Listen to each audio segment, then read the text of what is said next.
Now, this is going to be, a somewhat, informational slash entertaining video over whether or not Shindo Life is pay to win. Now, before you watch this video, I want you to go and comment below what you think about Shindo Life and whether you think it is pay to win or not and why. Now, in this video, I'm going to explain all the reasons. I'm also going to be, including counter arguments to it as well. I think this is a very interesting, video in general because I think this is one of the biggest things about Shindo Life that has been fought over from people that like and both don't like Shindo Life. Is Shindo Life pay to win? This is my thoughts. So if you guys enjoyed this video, let's go right to the video. All right, so I got that, that wacky haircut going right now, but the short answer of whether or not Shindo Life is pay to win is going to be yes, but it's not for the reason you think, or it might be. I know you have to watch the video to find out. Now, something I will say is that Games has done an absolutely amazing job at making the pay to win aspect of the game as least as possible, to the point where it is barely pay to win. It's for a very, very small thing. There's a lot of arguments. I'll be going over all of those, but the short answer is yes. Shindo Life is pay to win, but it's definitely not for the reason you think. Now, a lot of people's first, answers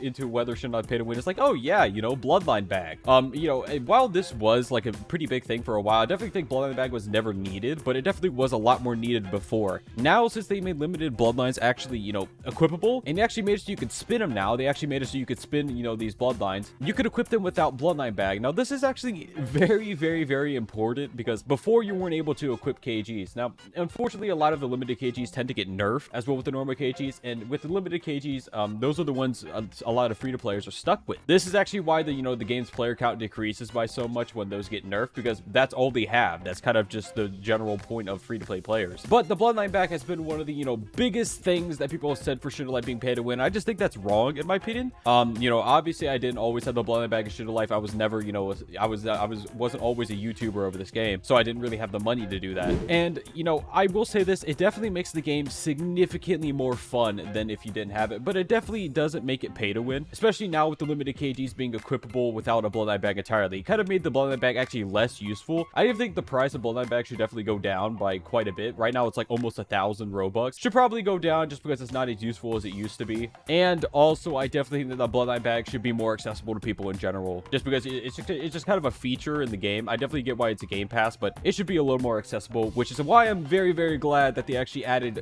a free Bloodline bag to the game. Now, another point that people make, and I think this one's a little bit, more valid than the Bloodline bag, is that you could buy Ro coins. You could buy Rio now. You could actually straight up buy Bloodlines. Yes, you could buy Bloodlines. You also need Ro coins to unlock a lot of the different subjitsus. You need all of this stuff. And, I will say this, Ro coins is insanely hard to grind. 99% of the time, people do not grind Ro coins. They get it from codes. I'm one of those people. I definitely do not grind Ro coins in the game. It's almost impossible to get like a good amount of them. So they're from codes, but they've been dropping Ro coin codes like crazy recently. So you shouldn't really have a, issue with Ro coins as of now. And I definitely think that, even though this is, a valid statement, you can buy all this stuff. It is kind of like pay to accelerate. I think that's the best way of describing this mechanic in the game. You can pay to get ahead, but it's not pay to win because you can get to the same point by grinding. It just takes a really, really long time. Now, if it was almost impossible to, get the stuff, I do think it would be pay to win, but it isn't almost impossible. They've been dropping codes like crazy to get these things. Rio is insanely easy to get in the game because every boss mission gives you a ton of it, and you're probably going to be grinding a lot of boss missions if you're not paying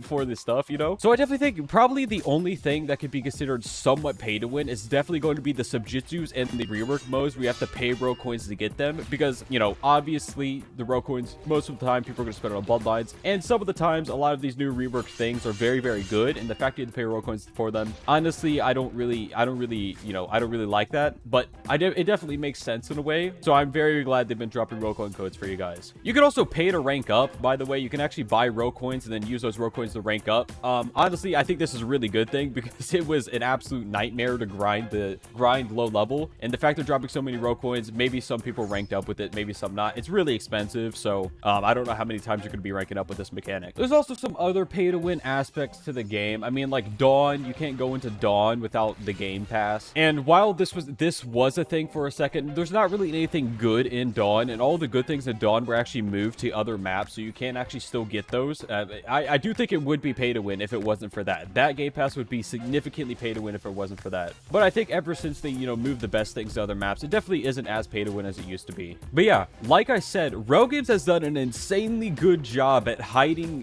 hiding the pay to win aspect of this game. It's actually so hidden that 99% of the time, if you're a new player, even just an intermediate player, if you play the game from time to time or play, a decent amount, but you're just not, you're just not a hardcore Shindo Life fan, you might not even know that this is the pay to win part of the game. You might just say, oh, it's pay to win because you can buy bloodlines or whatever, but this is the real pay to win thing right here. Now, as most of the high level competitive or high level PvP players know, a lot of bloodlines and a lot of elements only have 1 to 2 good move, or even only the mode of the bloodline is good. Now, the issue with this is that there are EKGs in the game now, and you could equip EKGs to EKG slots, but if you do that, then the other bloodline is going to be equipped to all your bloodline slots. Now, for a while, elements were actually so good that you could get away with only using one bloodline or probably just 1 or 2 bloodlines, but obviously those were nerfed. The taijutsu, those were nerfed. Those could replace some bloodline moves, but those were actually nerfed. They're still pretty good, but they're just not as good as some of the bloodline moves now. So since they actually nerfed the elements in the taijutsu, bloodlines have become even more important than what they were before. And I'm gonna say, since elements are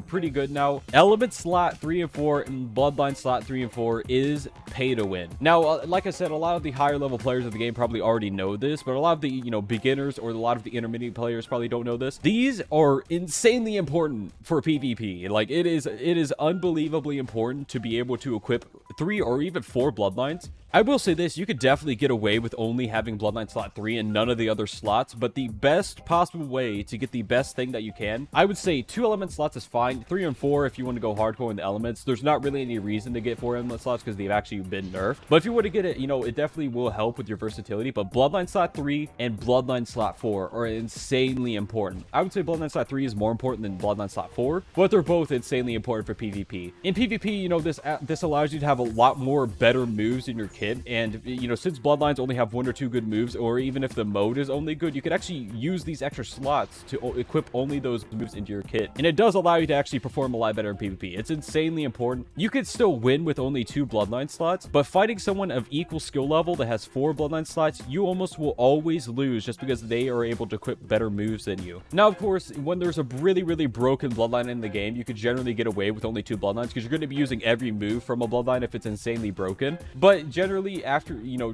there's a lot of things get nerfed, a lot of the time things aren't as good as what they were, so you're only going to get away with that for so long, and then you'd have to grind for the newest bloodline. And then if you're actually a free-to-play player, that's going to be insanely hard to grind for a new bloodline and unlock it after yours just got nerfed. So these slots are just absolutely nuts in my opinion. I definitely think that this has been a pay-to-win aspect of the game for a really long time. It's one of the more hidden pay-to-win aspects. People don't really think of this because even for PvE content, it actually does help as well, because generally you're going to be using a traveling move and a couple PvE grinding bloodlines. Well, you only get to equip 1 PvE grinding bloodline and 1 traveling move if you actually are free to play player. But if you have 3 slots, you actually are able to equip 2 PvE KGs and 1 traveling KG. So yeah, bloodline slot 3 and 4 and element slot 3 and 4 are extremely pay to win. It definitely improves your PvP and even PvE. It does insanely help for that as well. By the way, guys, what has been your favorite Shindo Life update recently? If you're talking about slow, we'll be checking them out. So I definitely think that if you guys are going to be buying any game pass in the game, get bloodline slot 3. It is definitely the most important game pass in the game. Now, it is also worth mentioning that server creator is a bit pay to win as well. A lot of people make the thing where they're like, oh, you can get free servers from friends, or you could go into my Discord server does have a bunch of free servers as well. Not all of them are full, so you can check them out, but over time those servers become less and less useful because there are more and more people using them, because more and more people actually get a hold of the codes. The only way that you can get away with not having a server creator game pass is if you have a friend that plays the game constantly that can hop for you and create private server codes for you. And I would say about 80% of the game probably does not have that, so it's a bit pay to win as well. But I definitely think that being able to use other people's private servers has made it significantly less pay to win. But yeah, I just decided to make this video because I feel like a lot of people, I look up pay to win in my like my search, my like comment search, and there are a lot of comments, like hundreds of comments. I'm not even lying, there are hundreds of comments saying Shindo Life is pay to win or Shindo Life isn't pay to win. They like to argue in the comments. So yeah, I just thought this was a pretty fun video to put out there for you guys. I think it's really important for you guys to understand what the the pay to win aspect of the game is. But I definitely think that paying this game definitely makes it significantly more fun. I do think that's a bit of an issue, but that's just kind of how it is for Roblox games. Anyways, guys, that's it for this video. If you enjoyed this video, hit the subscribe, guys. Bye bye.